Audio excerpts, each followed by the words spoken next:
We are continuing in the NESN studios for the WEEI and NESN Jimmy Fund Telethon, and we are so pleased to have our guest, Kris Sparre, joining us, named the second head coach in Boston Fleet history.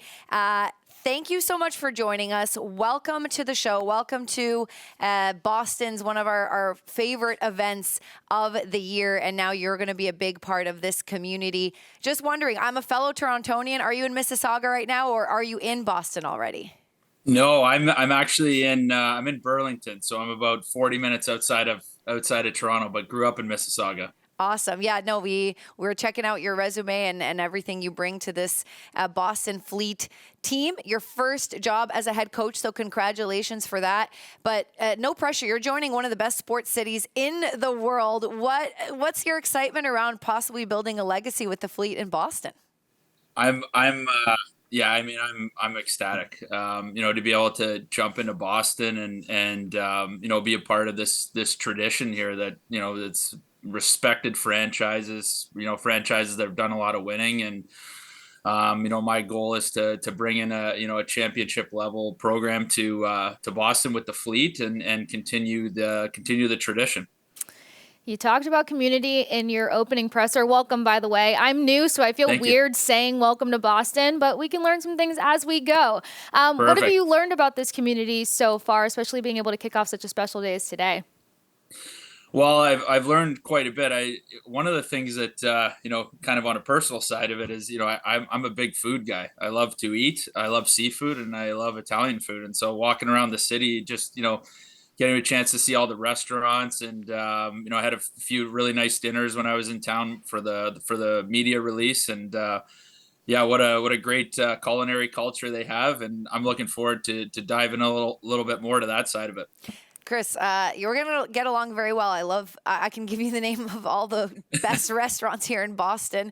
It's a great food scene. It's a great everything scene, really. Like I said, like one of the best sports cities in North America. I want to touch a little bit on your experience with Team Germany, because the Bruins obviously naming Marco Sturm as their newest head coach.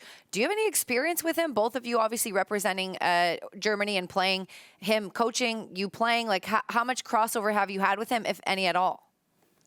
So Marco and I, we coached against each other actually last season. So he played he was the coach of the Ontario Reign, which is the LA Kings farm team, obviously 1 hour down the road from San Diego. So that was a rivalry for us. And then, the coach that I had been working for in San Diego, I've spent a lot of time with, not only in North America, but also in Europe. He coached in the Olympics with Marco for Team Germany. I also played a couple games for Team Germany back in the day in some preliminary rounds for the World Championship. So there's a little bit of crossover for sure there. I know Marco a little bit, but I look forward to sort of getting to know him a little bit more. I can't wait for you guys to chat more, because another commonality that both of you guys have discussed throughout your pressers is being effective communicators. How's it been getting to know your team ahead of the season, and some point of emphasis on, communicating and getting to know everyone? Yeah, no, it's been great. I'm just working through the roster now and getting to know all the players. And I think I've connected with probably 60 or 70% of the team at this point, and just, wonderful conversations. The one thing that stands out to me, and I think a lot of coaches say this and, just with just saying it, but for me, I really feel it. There is a very, very good culture that's already been established with this Boston Fleet team. The players are they're extraordinary with the way they act, and they, very, very good people, very supportive of each other, and it follows suit throughout the staff, just kind of talking to everybody in the different departments. And the culture that's been put in place, it was obviously, set very early, and a testament to what Danielle Marmer's done, the general manager, and bringing in the right people, but excellent people, excellent staff support. Like I said, I can't wait to get to work. You know, I'm always so fascinated about, and I don't know if other people are, but I really am, about like the interview process and what that's like. And that's something that Don Sweeney was asked about when it came to Marco Sturm. And he said a couple of things really stood out in terms of what he said, not just in terms of systems or his experience and talent and so on and so forth. So was Danielle the main person that you interviewed with? We know Marms very well. She was in the Bruins organization earlier and is a big part of this community now, as you mentioned. But was she really the woman you were talking to, or did you go through like a big interview process? And what do you think did it for you, other than your experience? Was there anything you said or something that you felt like that was unique that you could bring to this team? Well, it would be hard to pinpoint it, but yeah, Danielle was the main, point of contact. And like I said, I made jokes before. She didn't make it easy on me. There was a lot of long interview processes and long interviews, and it wasn't one, it was multiple, and that's a really good thing, for a coach to see, because I've been through interview processes where you do one interview, and by the end of the interview they're saying, hey, do you want the job? And for me, understanding that this was a very important hire for the organization. It was a thoughtful hire. It was something that they took their time on. And for me as a coach, it's rewarding to know, when you get the job that, you had to go through that long list of, the long list of check marks to make sure that you're the right person for the job. And like I said, there was some really, the big thing is, they want to make sure someone can come in and uphold the culture that's already been built, but also add some value on the hockey side of it. And continue to make sure that this organization, and not only the organization, but the league, is moving in the right direction. So I don't know what did it, but I think that sometimes, people just hit it off, and we're very like-minded in the way we think the game and the way we want this team to play. And I think that was sort of, maybe the selling point. I love that you mentioned upholding culture, and you kind of already alluded to it, but alongside culture is identity. And within that, you mentioned this team is hard to play against, and you want them to continue to be hard to play against. What do you kind of see for the Boston Fleet for this upcoming season?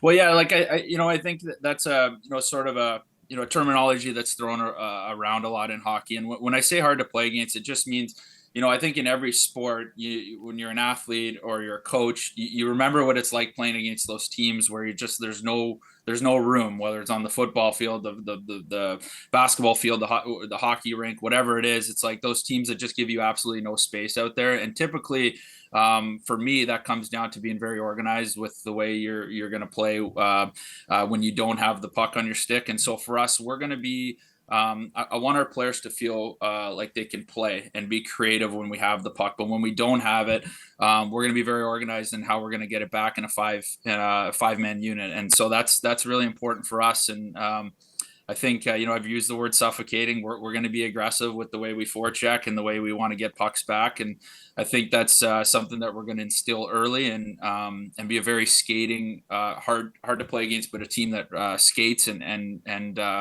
gets pucks back as quick as we can.